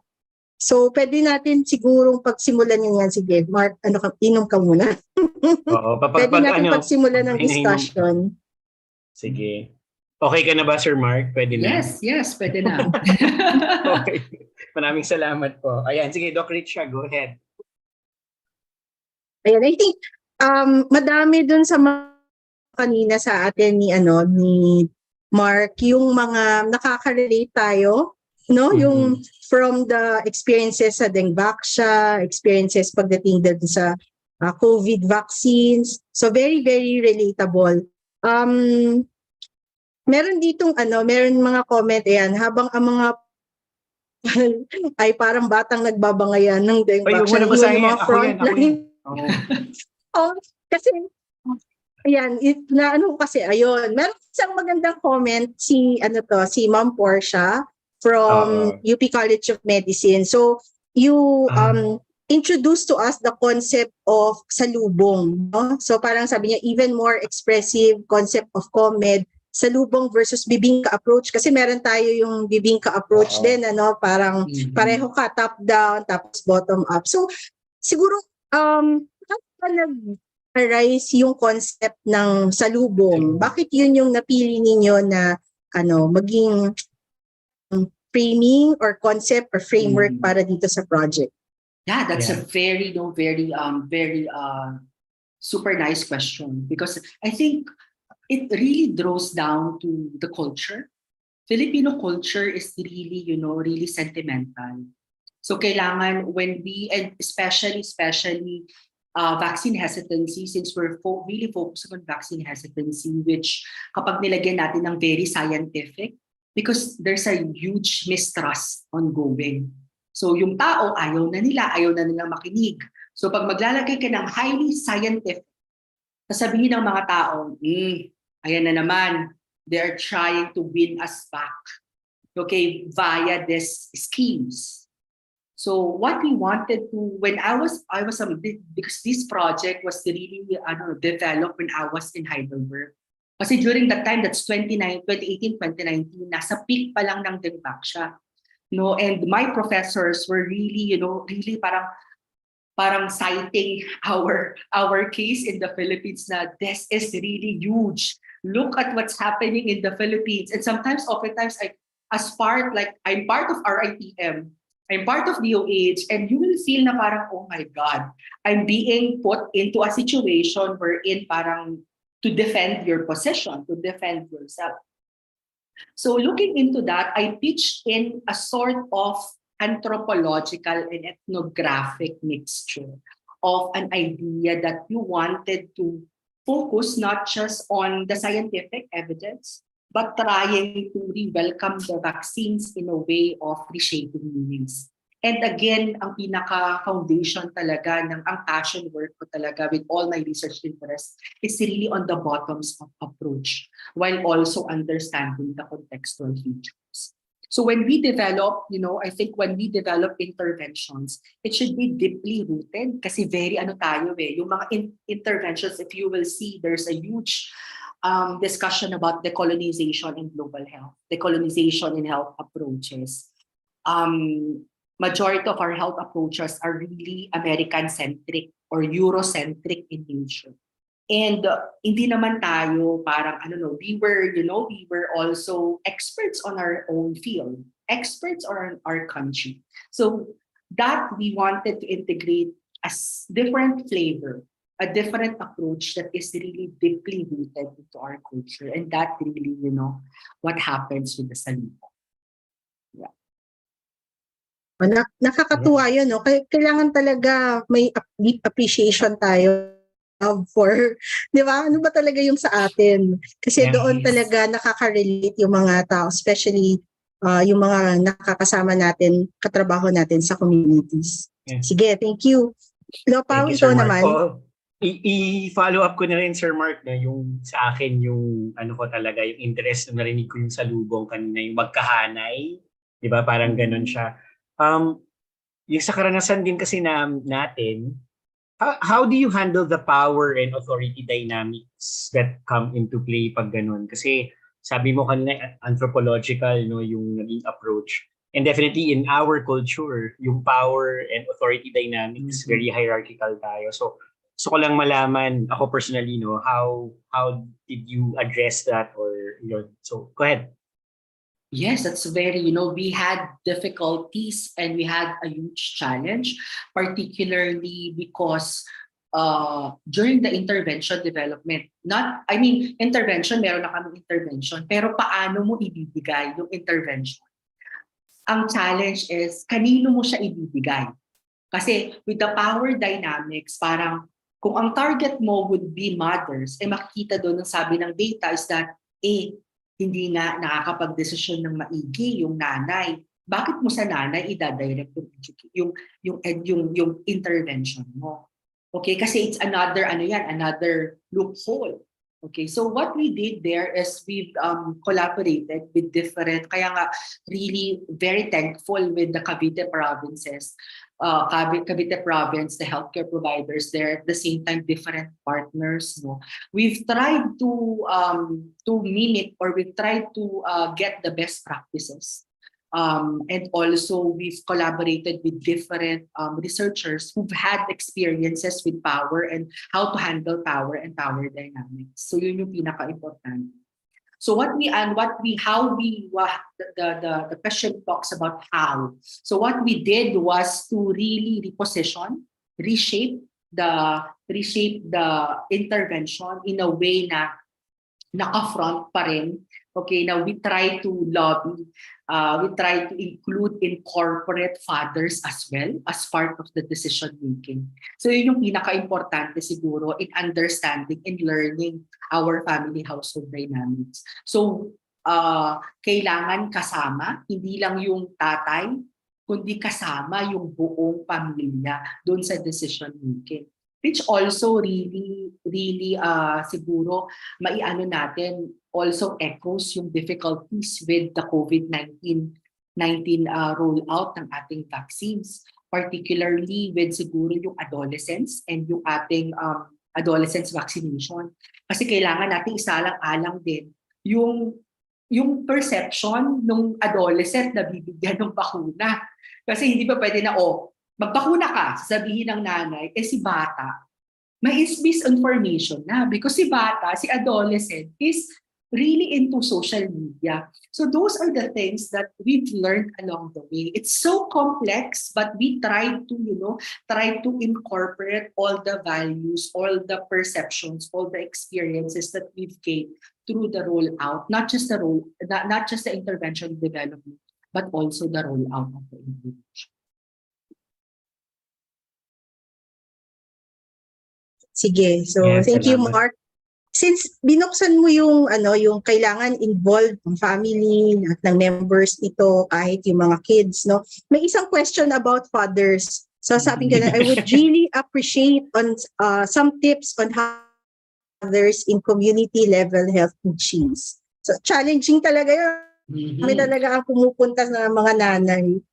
Sobra, di ba? Sobrang challenging siya. At also, siguro start ko muna the challenge on data collection. No? Siguro, first muna isang challenge ng data collection. Kasi mahirap mo talagang hanapin ang tatay. Kasi usually our data collection, really, weekdays. So pag weekdays ka pupunta, walang tatay dyan kasi they are working. Or si tatay, also, si tatay hindi interesado. Second, third is si tatay hindi umuwi kahit weekend. So in the beginning ng data collection namin is that, okay, sige, roll out tayo, weekend. Mag-collect tayo ng weekend, hanapin natin sila tatay. Okay, nagkaroon ng challenge. Hindi na umuwi si tatay. Kasi ang trabaho ni tatay sa Cavite, we have madami dyan mga factories, di ba? So uuwi lang si tatay after 2 weeks, after 3 weeks. So hindi natin sila makakapture. And that also, also gives us an opportunity via online. No, so what we did was to give incentives, like incentive o bibigyan po namin kayo ng load. Kasi ang load is that tawag dito, wala kasi kami internet. Paano pa kami mag-collect ng data? So bigyan namin sila ng load to boost their internet connection and then so they can participate remotely. Second question, how to incorporate the health the fathers into the health system. Siguro hindi ko lang siya ipasok, hindi ko lang siya i-box as a vaccine hesitancy problem, but rather the entirety of the health system challenge. No? Oftentimes si tatay, hindi yan pupunta sa health center for the preventive treatment. 'Di ba? Alam niyo yung mga doctor sa community, kahit ano yan, hindi yan pupunta. Pupunta na lang sila, kailan natin sila makaka-capture kapag hindi na makatayo si tatay, kapag sobrang ano na siya, sobrang may sakit na siya. So what we do is to try to change. I think meaning-making approach, you try to incorporate in every process. Okay, we try to incorporate na pag pregnancy, hindi lang nanay ang buntis. Dalawa kayong buntis. Okay, it's two of you are pregnant. The concept of dalawang pregnant, kay nanay tsaka tatay, it means that the responsibility also goes to the father. If we give responsibility, if we shape the meaning as a responsibility dun sa tatay, magkakaroon ng added value. Kasi si tatay as a patriarchal family, responsibilidad ko na buhayin yung pamilya because I am the father. And if we integrated the concept of the notion of responsibility within the healthcare system, then definitely the fathers are celebrated and cherished as well, and they're given opportunity to co-decide with their wives as well and their partners as well. Yeah, I think that's it. That's my, it's a complex but that I think is what we're using currently. Yeah, napakaganda nung sagot bilang tatay, parang nakaka-identify talaga doon na hindi talaga sila nasasali kasi nga ang daming assumptions, ang daming mga factors, pero ito parang ang key message, hindi kailangan nating tingnan yun, di ba? Anyway, parang siya, Mark, parang ipasok na rin to in terms of designing naman itong mga ganitong research or interventions. May tanong kami dito sa chat. For Project Salubong, was there a pre-phase for yung bago pa yun, pre-phase for selecting and getting to know the community? If yes, how long did this take and what activities were done? Parang ang dating nung nagtanong, parang gusto niya malaman kung may insight na ba kasi kilala mo na yung community bago ka nag-design. So may ganun ba? Yeah, so parang siya, ang ganda kasi yan yung mga yung mga preliminaries ng research. Yes, tama. So like in the beginning, when we selected particularly the Cavite province, ang una naming consideration, originally the plan is on the western Visayas, That's originally the plan. Kasi ang gusto kasi namin is we wanted to get into a community na sobrang daming vaccine hesitant. So with that goal in mind, tinignan namin nagkaroon kami ng environmental scanning. We did records review, we did immunization scaling, Ibig sabihin, titignan namin sino ba sa mga probinsya ang mababa ang immunization. Sino ba sa mga probinsya o mga region ito yung kanilang dating vaccination rate biglang bumaba ng todo. Tapos along the way, nagkakaroon ba ng fluctuation? So on that assumption, so may mga assumptions ka talaga na kailangan ilagay. So on that assumption, ang assumption na nilagay namin is that based on these existing data, makakakita kami ngayon ng mas madami because maliit ang number ng proportion, there's a huge decrease in the vaccination coverage, then therefore makakakita kami ng mas madaming vaccine hesitancies. Okay, then second choice was that we wanted to ensure na kailangan kasi human-centered design, kailangan meron talaga tayong repositioning in terms of kailangan si community are participatory. Kasi participatory ang approach siya. Kailangan kasama sila. Okay. So, yun yung pinaka-idea. And then, Cavite was not part of our existing project sites. Okay, with our team at RIT, with our team at Department of Epidemiology and Biosciences. So we tried our best to to do all the preliminaries. We sent out communication letters to UH. We sent out we did all this rapport building with community health workers to get the initial feel if they really should be part of the project. And that really takes a lot of time, particularly because ang initial plan namin, it took us like 6 months in the beginning. Okay, however, dahil ang plan namin talaga before, that was like, okay, nag-start kami September until end ng September 2019 until December 2019, and then mag-launch kami ng 2020 sana, and then pandemic came. So what we did was we shifted. Originally, it's in Iloilo, in Western Visayas, and then we shifted to Cavite province, which is really adjacent to our projects, to our IPM, para lang din easier. But I think the main takeaway there is that may mga assumptions ka na ilalagay basing on the objectives of the study. And gut feeling and partnership, and you will definitely see if like these communities are really participatory and really, wanted to be part of the project. Yeah. Salamat doon, no? Ang nakuha ko doon, kailangan kilalang. Parang okay na okay siyang fit for community medicine and community health practitioners. Kasi kilala mo yung komunidad di ba? Tapos parang alam mo yung mga issues and concerns. Somehow gusto mo lang maintindihan na. So very good. Okay, salamat Mark. Doc Richa, may question yata na gusto mo itanong. And then, pangunahan ko na after nitong question and answer na to, hindi pa natin tinatapos yung open forum. More of cognitive break para daw, Mark, mag-picture taking as requested by our organization. And then babalik tayo ulit sa ang dami kasing mga gandang questions pa coming in. So, Doc Richa, this last question, hindi natin tinatapos sa cognitive break lang yon, picture taking, and then we go right back to answering the questions. Go ahead. Ayan.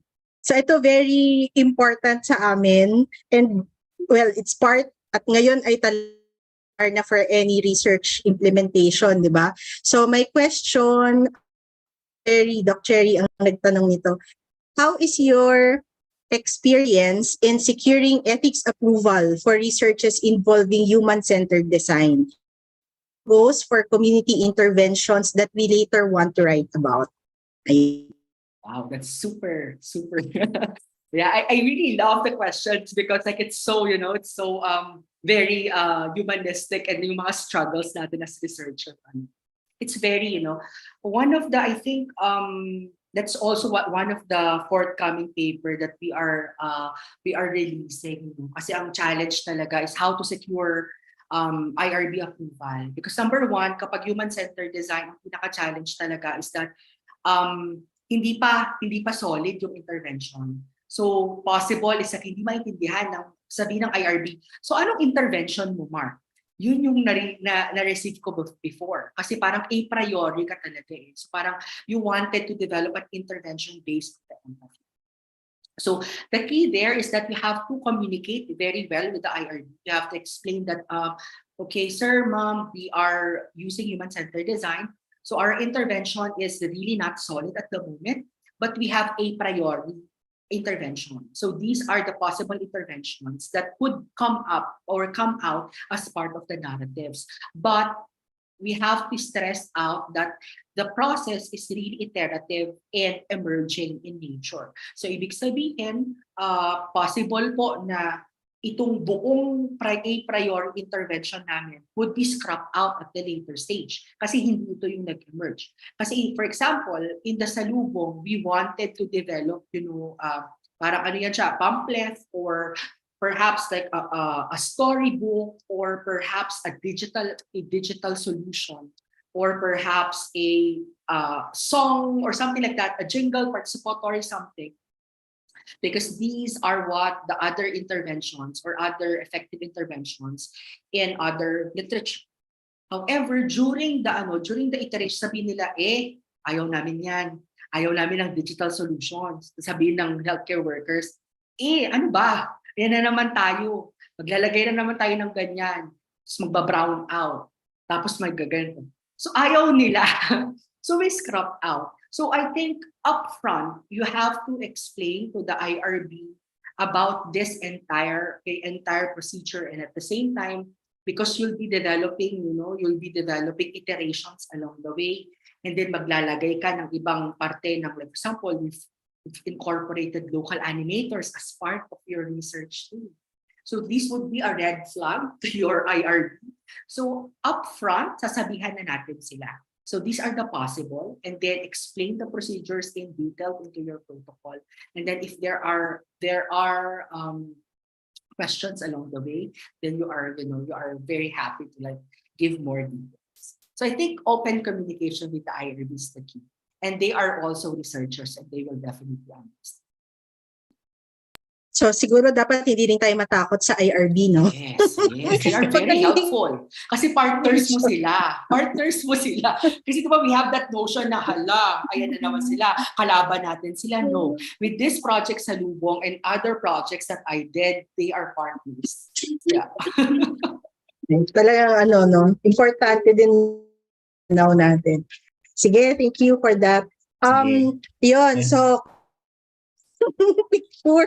Oo. Para makahinga ng konti. Oo, makahinga ng konti din si Mark kasi siya, no?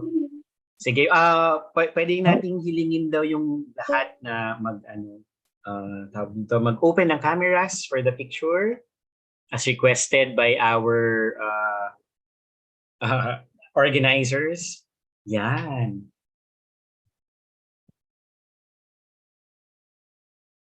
Ako na lang din ba to, Dr. Cha? Hello. Pwede, thank you. Oo, yes, Shelly, of course. Thank you. Sige, I have how many pages? 4 pages po, ha? So, medyo i-hold lang muna ang inyong mga beautiful smiles. Sige, nice to see familiar faces, no? Hello po Nakakatawa sa inyo. naman. Hello po Salamat sa inyong pagpunta. lahat. Opo. Sige, ngiti po tayo. I have 4 pages. Page 1, smile. Okay. Page 2 po. Mag-load lang ng konti. Smile. Ayan, page 2. Puro videos pa rin. Ang galing. Sige, ngiti po tayong lahat. Thank you. Page 3. Yan. Sige po, ngiti pa rin po. And finally, page 4. Okay. Maraming salamat po, no? And thank you for the... wag muna. Hindi pa po maraming salamat at tapos na, no? Hindi tayo traditional dito gaya ng maraming ginagawa ng Pascom. Lang tayo, cognitive break. And then maraming salamat for that. Welcome cognitive break. Hello again. Nice to see the faces na bilang nag-pop out. No? And then now we're gonna go back to our question and answer with Mark. Okay, go ahead. May question tayo, Doc Richa, dun sa di ba, na parang sabi natin, pangbubukas natin nung open forum again after ng nawala na sa akin, Doc Richa, baka naka-prime sa'yo. Sorry. Okay, sige. Yan. So yung question ay Okay. Mahirap Actually, pag live eh. Siguro for the interest of time, medyo in-limit na din po natin. We are yung mga questions niyo, no. So kanina yung sinagot ni questions natin is more of the implementation nung human-centered naman siguro yung application, no, beyond dun sa salubong na project na i-present.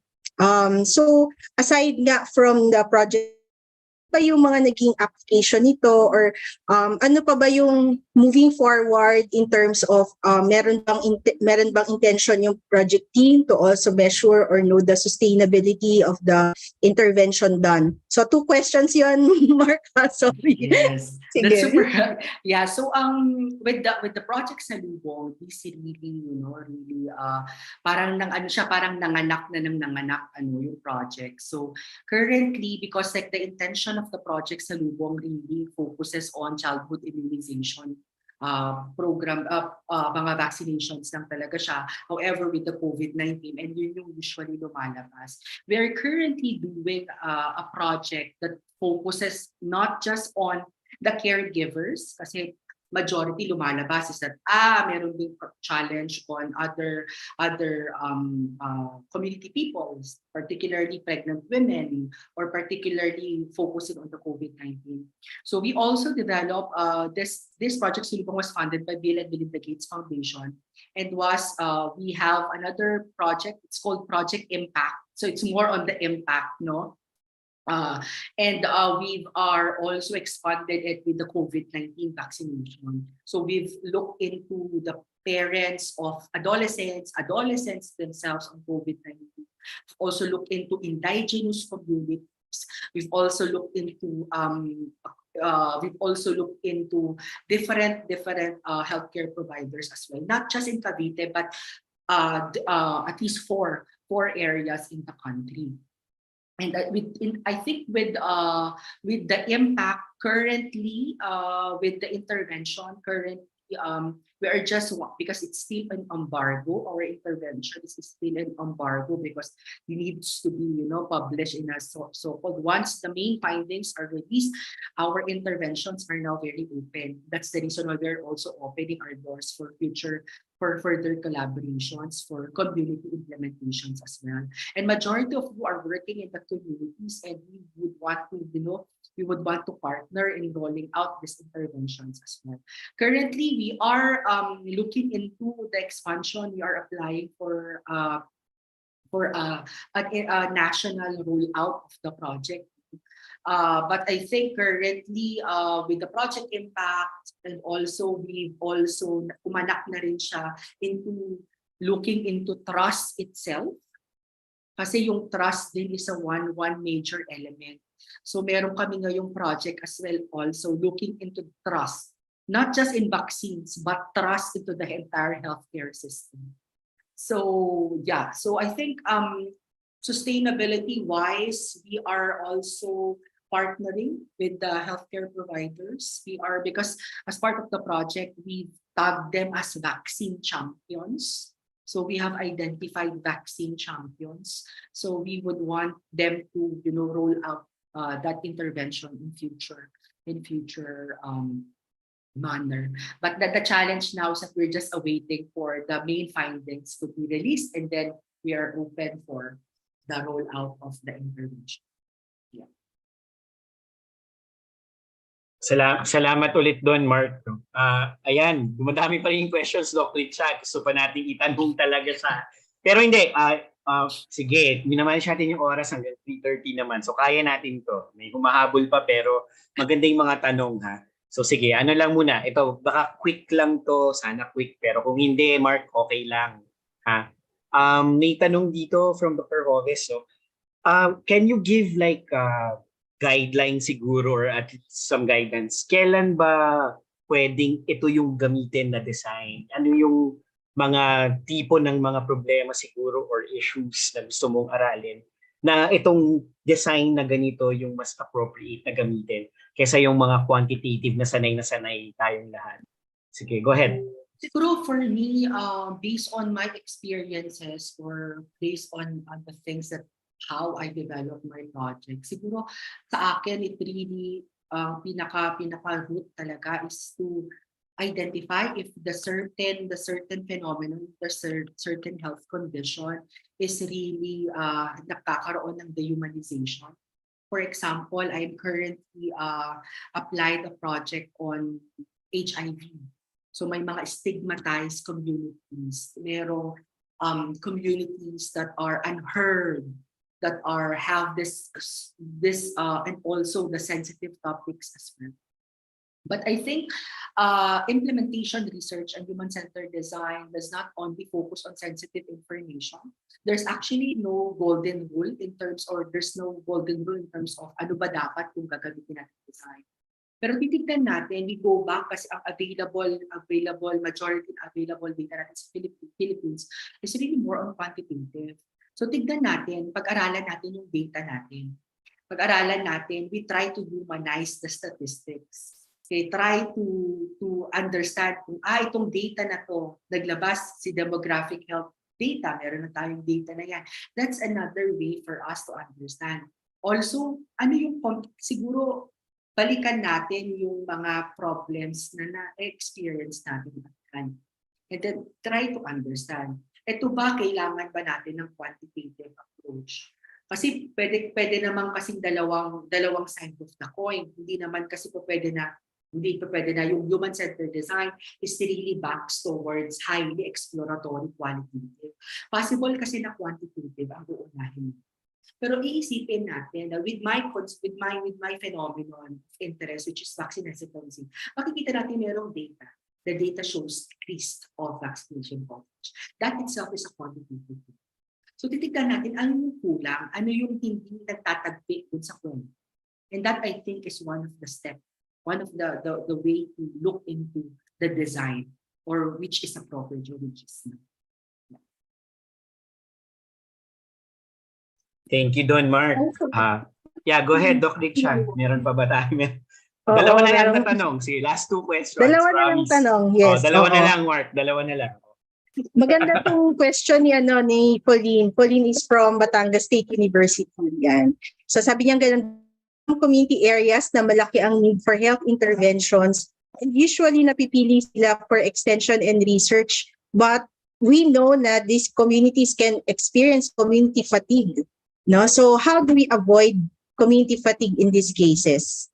Wow, I love it. Community fatigue. That's really another phenomenon that we have to study. No, kung community researcher ka at ganyan ang experience, that is one of the major research interests. To be honest, like if you look, we're like community organizers, and in the concept of COPAR, community organizing participatory action research, meron tayong certain stages wherein na okay, kailangan na natin mag-let go at kailangan na natin mag-move on. Kasi yung mga tao is parang nagsasawa na, pagod na, paulit-ulit. So I think it's really challenging, and that's the reason why it's really, really also I put emphasis on the environmental scanning, on the preliminaries of performing research. Also dito sa RITM, we've also had, I think, sinasabi na wag na muna lagi dito sa area na to. Kailangan may bagong area na kasi parang sobrang sensitized na yung community. So it's really important to do the preliminaries. Okay, trying to understand yung situation, and also para maintindihan natin kung sawa na ba yung tao sa atin. Kailangan talaga sensitivity, no? Pag sa mga community work. Sige. Tsaka kung partner ka kasi talaga, Richa, alam mo rin kung sawa na eh, di ba? Parang hindi ka na mabuting partner pag pinipiga mo pa rin o pinapagod. At kung ayaw mo mag-let go. Oo, kung ayaw mo mag-let go, masama kang partner. Tama. Parang Pinag-uusapan nyo. Oo. Jowa. Hindi, joke. Research. Okay, research. O, paalala ko lang ulit. Okay. Salamat, Mark, doon. But sige, ito na siguro yung last question. Pero para kay Folino, isasama namin yung second part ng kanyang question dito sa last question. Nagaling naman to kay Eleanor Baldo Soriano. Ito ay Mark, kami dito sa Pascom, we are community medicine practitioner, academicians dapat, di ba? And in terms of the field of community medicine, sa training kasi, di ba? Parang kailangan kasama. So sabi ni Eleanor, thank you daw for providing this perspective. It's a very refreshing one, very different one from the usual thought of relying on quantitative data for policy interventions. But ang tanong ni Eleanor, what steps can we take para sa'yo to bring this into basic medical or health professional education And siguro lente din namin into our community and family medicine residency training programs. So yun yung first part no. So anong steps? And then ipasok ko yung second part nung kay Pauline na question, yung it's challenging to think of sustainability in the academe when institutions demand teachers to carry out research and extension projects with a target quota, 'di ba? So very related yung mga tanong nilang dalawa. Ikaw, ano ang masasabi mo sa mga napaka-relevant na mga tanong na ito? Siguro, Sige. yeah, that's a very, siguro, I would start with, I am from the Epidemiology and Biostatistics Department. So, and my training was really, really was built on quantity. So that, because like, of course, we were taught in college, we were taught with our basic research that we really need to do quantitative because quantitative is the standard. Okay. So if other than that, these are frowned upon. So siguro we have as academicians, we have to start in our reshaping or perhaps emphasizing the beauty of qualitative research into our education, our curriculum, by also highlighting efforts by other qualitative researchers, our anthropologists, medical anthropologists, our social sciences, by trying to give opportunities for students to explore the variety of approaches that can be implemented into their research designs is a step way forward. Okay, kasi pagdating sa kanila, okay, when we pose questions with the students and then when they do their immersion to the community, rather than us, your new academicians saying to the students, okay, identify determinants, identify factors. Kapag ni-shape mo na yung determinants and factors, pinost mo na siya, that's highly quantitative na ang dating. So, but rather, if we try to face that, okay, so try to understand the problem. This could be a quantitative and this could be a qualitative. So the students have an option. That's one thing. Second is that opportunities as well for the students to, to really carry out. So turuan natin sila paano ba mag-interview, paano ba mag-focus group discussion. Because for you, like those who are doing community extensions, you are the experts on your field. So put into the practice yung IDIs para hindi lang puro surveys yung alam niyo. Okay. That's the first thing. With sustainability is really hard to answer, to be honest. For me as well, I'm having a challenge also. That's the reason why I devoted my entire career. I took another course in Heidelberg because they are the ones really into the human-centered design. And I wanted to have that design thinking. Because I have this notion that we are failing sustainability. But I think the promise of human-centered design, the promise of co-creating interventions with the people and trying to understand the complexities of the lived experiences of the people, is also another angle that we could look into para lang din ma-achieve natin yung sustainability. And also the idea of integrating resources, local resources. That's again part of our community, di ba? Community principles, that all interventions should be co-developed and developed within the resources of the people. By having that in mind, then definitely the promise of sustainability can be achieved. Like the health is in the hands of the Filipino people. Something like that. Yeah. Wow, perfect ending. Galing. Sige. Palakpakan naman natin. Uy, grabe. Reacts naman dyan yung audience. Grabe. Ano to, no? Sobrang... Wala. Go, Richa. Sobrang fired up na naman ako, no? Sige. So, thank you very much po. Ganun talaga, no, parang sa simula medyo mabagal yung pagdating towards the end, talagang dyan na bumubuho. So, pasensya na po dun sa mga hindi namin address na questions. Pero pinost ni Mark yung kanyang email Yes. Oo.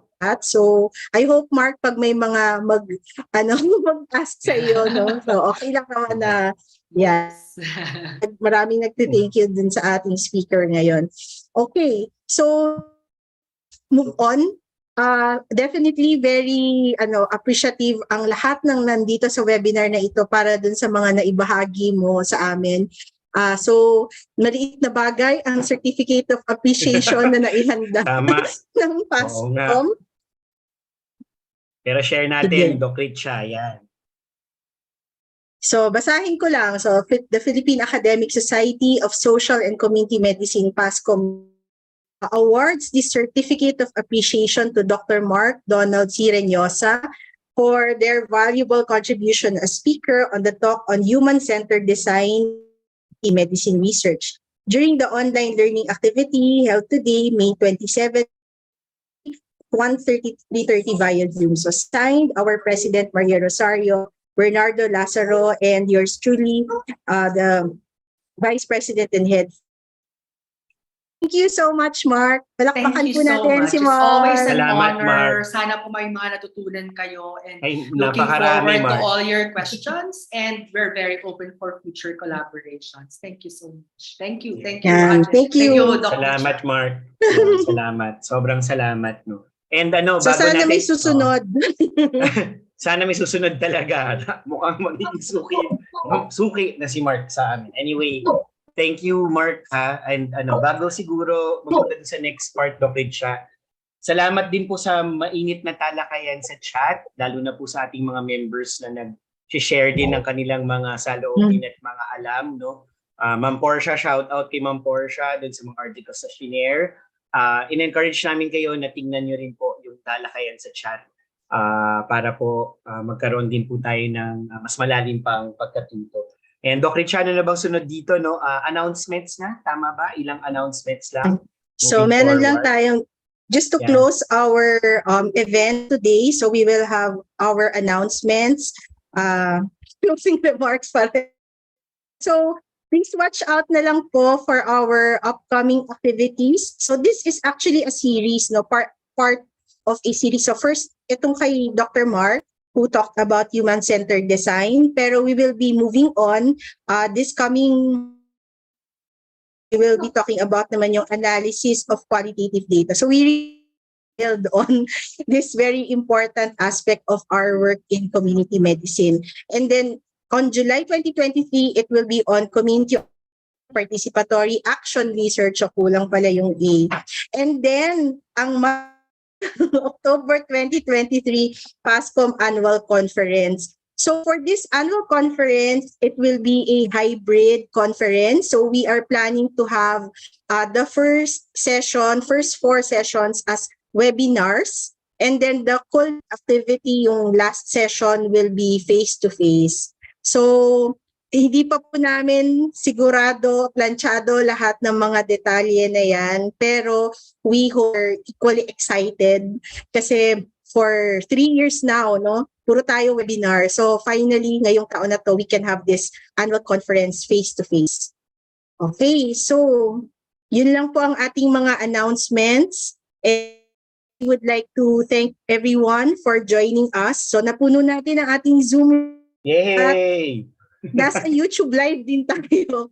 So we hope that the next activities will be ganun din, much attended and appreciated. Yep. Sige, Lopao. So maraming salamat po sa inyong lahat, no? And again, shout out sa mga members na nandito, sa mga sumuporta, mga nag-imbita ng mga estudyante ninyo at mga residente para makilahok po sa activity na to. And of course, we would like to again say and express our appreciation to Mark, our speaker, and of course to all of you who are continuing the community medicine teaching and practice, no, here in the Philippines. Mabuhay po tayong lahat.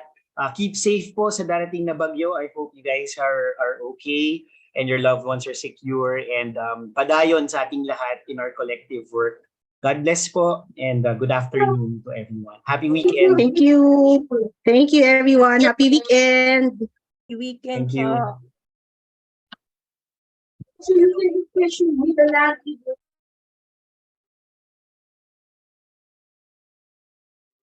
Thank you. Great job. Thank you po. Salamat po.